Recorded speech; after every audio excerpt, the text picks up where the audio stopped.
Hello बच्चों, स्वागत है आपका हमारे यूट्यूब चैनल ज्ञान गंगा में।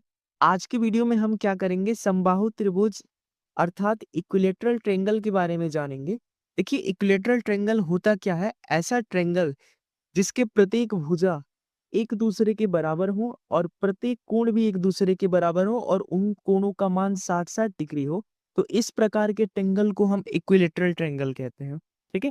इसकी कुछ बेसिक प्रॉपर्टी होती है जिससे एग्जाम में डायरेक्ट प्रश्न बनते हैं, उस पे हम गौर कर लेते हैं। जैसे कि इसका परिमाप क्या होता है, तो परिमाप तीनों भुजाओं का योग यानी a प्लस ए प्लस ए। अगर तीनों भुजाओं में से प्रत्येक भुजा a है तो इसका मतलब इसका परिमाप कितना हो जाएगा, 3a हो जाएगा। उसी तरह इसकी हाइट की बात कर ले, हाइट क्या होता है?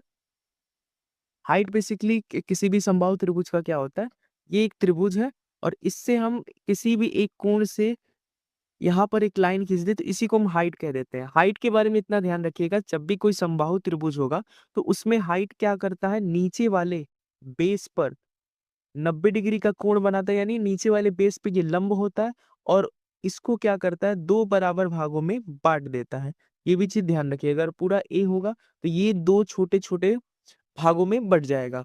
अब इसकी हाइट होती कितनी है, हाइट निकालने के लिए फॉर्मूला क्या होता है, ये होता है करनी में 3/2 इंटू ए। ए का मतलब है भुजा। ठीक है। दूसरी हम बात कर लेते हैं, इसका एरिया क्या होता है। तो समबाहु त्रिभुज का एरिया निकालने के बहुत सारे फॉर्मूले हैं। एक फॉर्मूला ये है कि किसी भी त्रिभुज का एरिया निकालना है तो 1/2 आधार बेस गुणे हाइट। एक तो ये इससे निकाल सकते हैं।